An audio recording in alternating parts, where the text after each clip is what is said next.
ओम शांति। 8 जनवरी के बाबा के साकार महावाक्य हैं। बाबा ने कहा, मीठे बच्चे, बाप की याद में रहे सदा हर्षित रहो। याद में रहने वाले बहुत रमणीक और मीठे होंगे। खुशी में रहे सर्विस करेंगे। बाबा ने प्रश्न पूछा, ज्ञान की मस्ती के साथ साथ कौन सी चेकिंग करना बहुत ज़रूरी है? ज्ञान की मस्ती तो रहती है, लेकिन चेक करो देही अभिमानी कितना बने हैं। ज्ञान तो बहुत सहज है, लेकिन योग में माया विघन डालती है। ग्रस्त व्यवहार में अनासक्त हो रहना है। ऐसा ना हो माया चूही अंदर ही अंदर काटती रहे और पता भी ना पड़े। अपनी नब्ज आपे ही देखते रहो कि बाबा के साथ हमारा हड्डी प्यार है। कितना समय हम याद में रहते हैं। गीत है, जले क्यों ना परवाना। ओम शांति। मीठे मीठे बच्चों ने गीत की लाइन सुनी, जबकि बाप इतना जलवा दिखाते हैं, तुम इतने हसीन बन जाते हो। तो क्यों ना ऐसे बाप का बन जाना चाहिए, जो बाप शाम से सुंदर बनाते हैं। बच्चे समझते हैं हम सांवरे से गोरे बनते हैं। एक की बात नहीं है। वो लोग श्री कृष्ण को श्याम सुंदर कह देते हैं।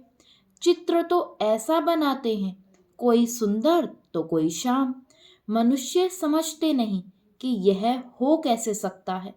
सतयुग का प्रिंस श्री कृष्ण सांवरा हो ना सके। श्री कृष्ण के लिए तो सब कहते हैं कि श्री कृष्ण जैसा बच्चा मिले, पति मिले, फिर वह श्याम कैसे हो सकता है। कुछ भी समझते नहीं है। श्री कृष्ण को सांवरा क्यों बनाया है, कारण चाहिए। यह जो दिखाते हैं सर्प पर डांस किया, ऐसी बात तो हो ना सके। शास्त्रों में ऐसी ऐसी बातें सुनकर कह देते हैं, वास्तव में ऐसी कोई बातें हैं नहीं। जैसे चित्रों में दिखाते हैं शेष नाग की शैया पर नारायण बैठा है, ऐसी कोई सर्प की शैया आदि होती नहीं। इतने सैकड़ों मुख होते हैं क्या? कैसे कैसे चित्र बैठ बनाए हैं।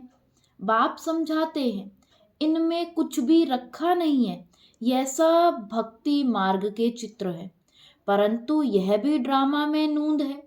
शुरू से लेकर इस समय तक जो नाटक शूट हुआ है, उनको फिर रिपीट करना है। यह सिर्फ समझाया जाता है कि भक्ति में क्या क्या करते हैं, कितना खर्च करते हैं, कैसे कैसे चित्र आदि बनाते हैं। आगे जब यह सब देखते थे तो इतना वंडर नहीं खाते थे। अब जब बाप ने समझाया है तो बुद्धि में आता है, बरोबर यह सब भक्ति मार्ग की बातें हैं। भक्ति में जो कुछ होता है वह फिर भी जरूर होगा, सिवाय तुम्हारे और कोई भी यह समझ ना सके। यह तो जानते हो, ड्रामा में जो नूंद पहले से नूंद है वही होता रहता है। अनेक धर्मों का विनाश, एक धर्म की स्थापना होती है। इसमें बड़ा कल्याण है। अभी तुम यह प्रार्थना आदि कुछ नहीं करते हो, वह सब करते हैं भगवान से फल लेने के लिए। फल है जीवन मुक्ति। तो यह सब समझाया जाता है। यहाँ है प्रजा का प्रजा पर राज्य। गीता में है, भारतवासी कौरव पांडव क्या करत भय, बरोबर यादवों ने मूसल निकाले, अपने कुल का विनाश किया। यह सब आपस में दुश्मन है। तुम न्यूज आदि सुनते नहीं हो, जो सुनते हैं वह अच्छी तरह से समझ सकते हैं। दिन प्रतिदिन अंदर खिटपिट बहुत है तो सब क्रिश्चियन, परंतु अंदर खिटपिट बहुत है। घर बैठे ही एक दो को उड़ा देंगे। तुम राजयोग सीख रहे हो तो राजाई करने के लिए पुरानी दुनिया की सफाई जरूर चाहिए। फिर नई दुनिया में सब कुछ नया होगा। 5 तत्व भी वहां सतो प्रधान होंगे। समुद्र की ताकत नहीं जो उछलकर नुकसान कर दे। अभी तो 5 तत्व कितना नुकसान करते हैं, वहां सारी प्रकृति दासी हो जाएगी। इसलिए दुख की तो कोई बात ही नहीं। यह भी बना बनाया ड्रामा का खेल है। स्वर्ग कहा जाता है सतयुग को। क्रिश्चियन लोग भी कहते हैं पहले पहले हेवन था। भारत अविनाशी खंड है। सिर्फ उन्हों को पता नहीं कि हमको लिबरेट करने वाला बाप भारत में आता है। शिव जयंती भी मनाते हैं तो भी समझ नहीं सकते। अभी तुम समझाते हो कि भारत में शिव जयंती मनाई जाती है। जरूर शिव बाबा ने भारत में आकर हेवन बनाया है, अब फिर बना रहे हैं। जो प्रजा बनने वाले होंगे उन्हों की बुद्धि में कुछ भी बैठेगा नहीं। जो राजधानी वाले होंगे वह समझेंगे बरोबर हम शिव बाबा के बच्चे हैं। प्रजापिता ब्रह्मा भी है, लिबरेटर, ज्ञान का सागर खुद बाबा है।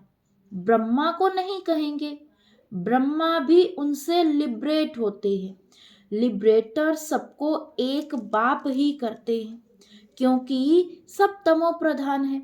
ऐसे अंदर में विचार सागर मंथन चलना चाहिए। हम ऐसी मुरली चलाए जो मनुष्य झट समझ जाए। बच्चे नंबरवार तो हैं ही।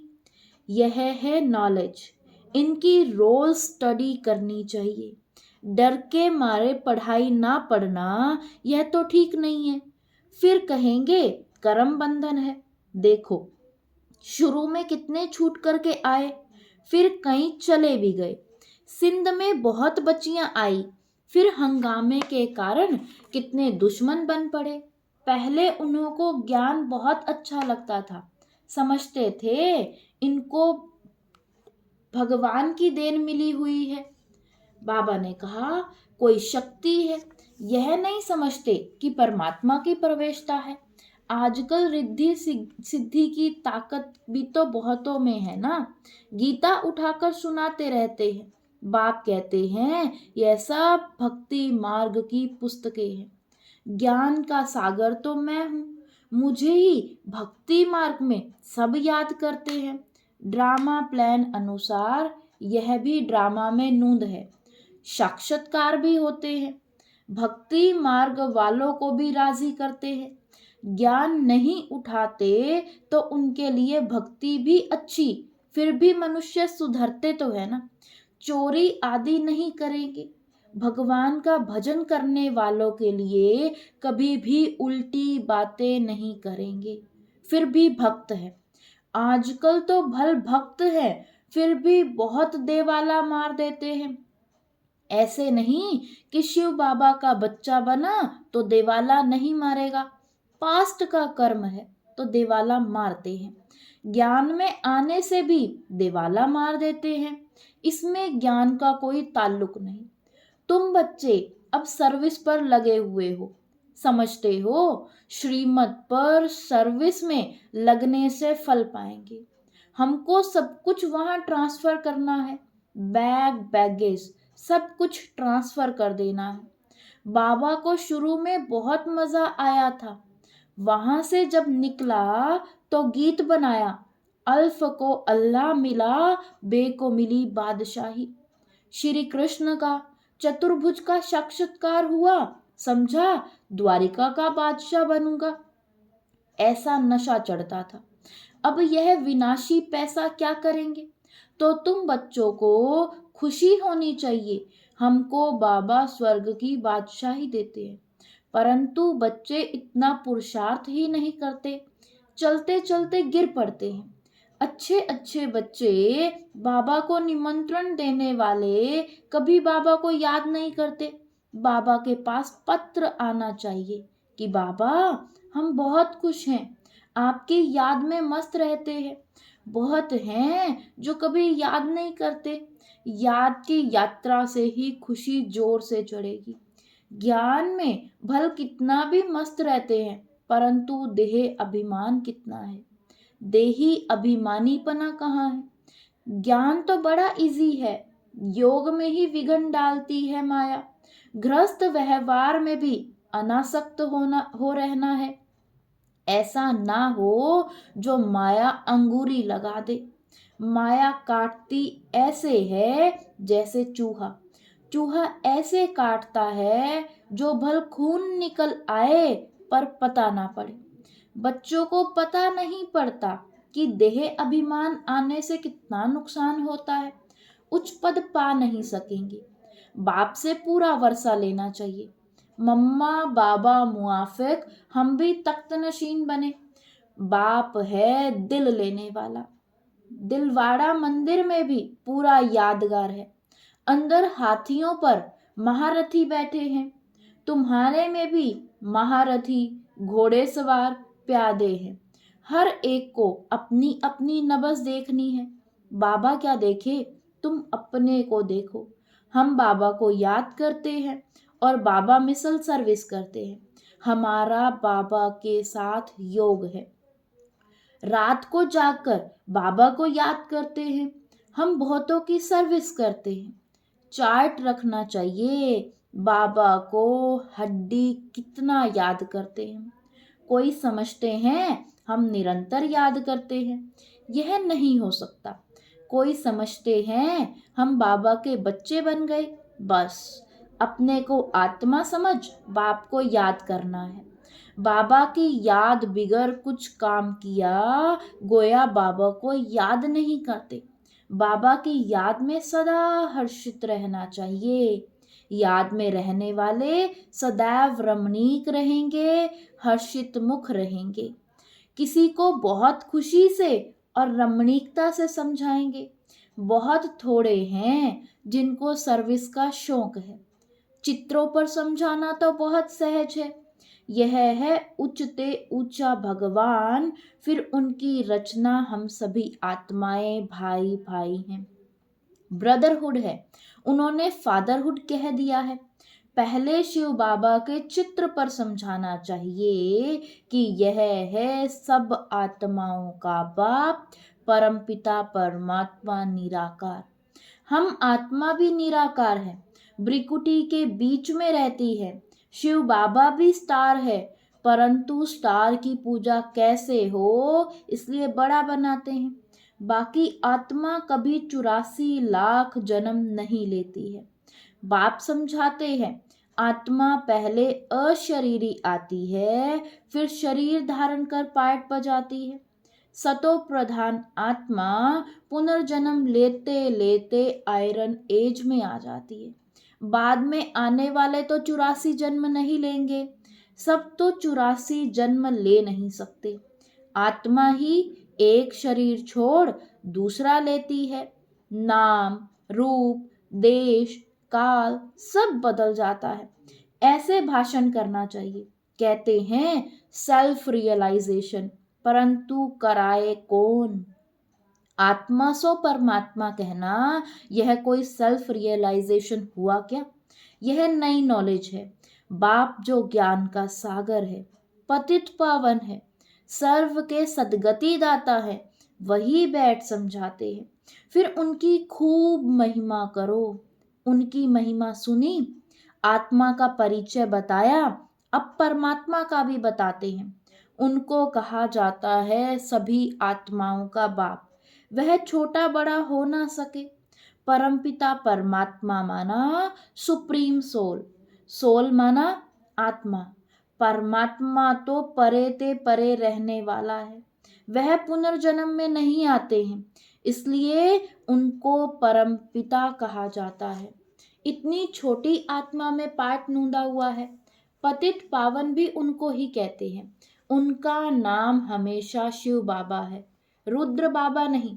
भक्ति मार्ग में अनेक नाम रखे हैं, उनको सभी याद करते हैं कि पतित पावन आकर पावन बनाओ, तो जरूर आना पड़े। वह आते तब हैं जब एक धर्म की स्थापना करनी होती है। आदि सनातन देवी देवता धर्म। अभी है कलयुग, ढेर मनुष्य है। सतयुग में बहुत थोड़े मनुष्य हैं। गाया भी हुआ है ब्रह्मा द्वारा स्थापना, शंकर द्वारा विनाश।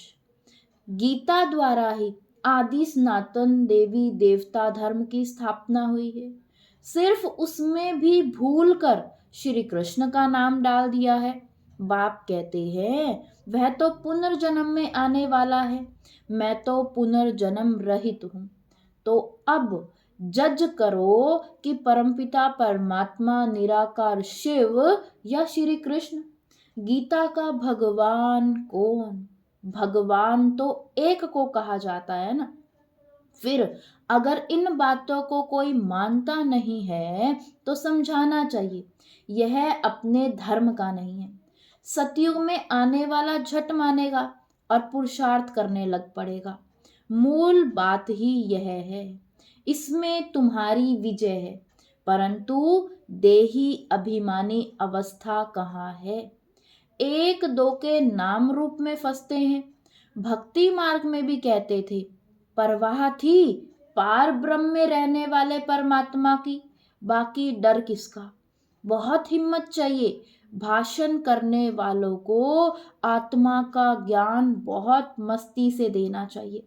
फिर परमात्मा किसको कहा जाता है इस पर भी समझाना चाहिए। बाप की महिमा है प्रेम का सागर, ज्ञान का सागर, वैसे बच्चों की भी महिमा है। किसी को गुस्सा करना माना, लो हाथ में उठाना। बाबा कितना मीठा है।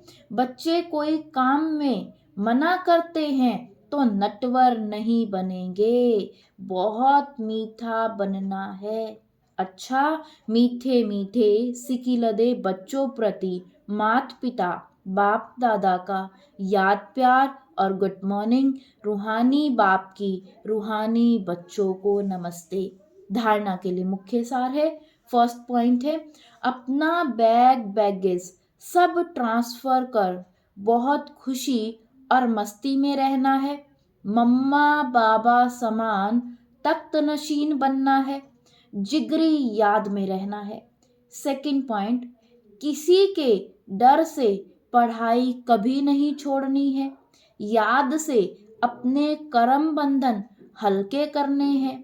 कभी क्रोध में आकर लो हाथ में नहीं उठाना है, किसी सेवा में ना नहीं करनी है। वरदान दिया बाबा ने आज, रॉयल और सिंपल दोनों के बैलेंस से कार्य करने वाले ब्रह्मा बाप समान भव। रॉयल और सिंपल दोनों के बैलेंस से कार्य करने वाले ब्रह्मा बाप समान भव। जैसे ब्रह्मा बाप साधारण रहे, ना बहुत ऊंचा ना बहुत नीचा।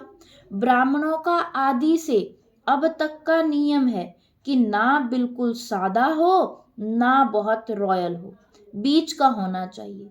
अभी साधन बहुत हैं, साधन देने वाले भी हैं, फिर भी कोई भी कार्य करो तो बीच का करो। ऐसा कोई ना कहे कि यहाँ तो राजाई ठाठ हो गया। जितना सिंपल उतना रॉयल, दोनों का बैलेंस हो। स्लोगन है, दूसरों को देखने के बजाय स्वयं को देखो और याद रखो जो कर्म हम करेंगे हमें देख और करेंगे। दूसरों को देखने के बजाय स्वयं को देखो और याद रखो जो कर्म हम करेंगे हमें देख और करेंगे।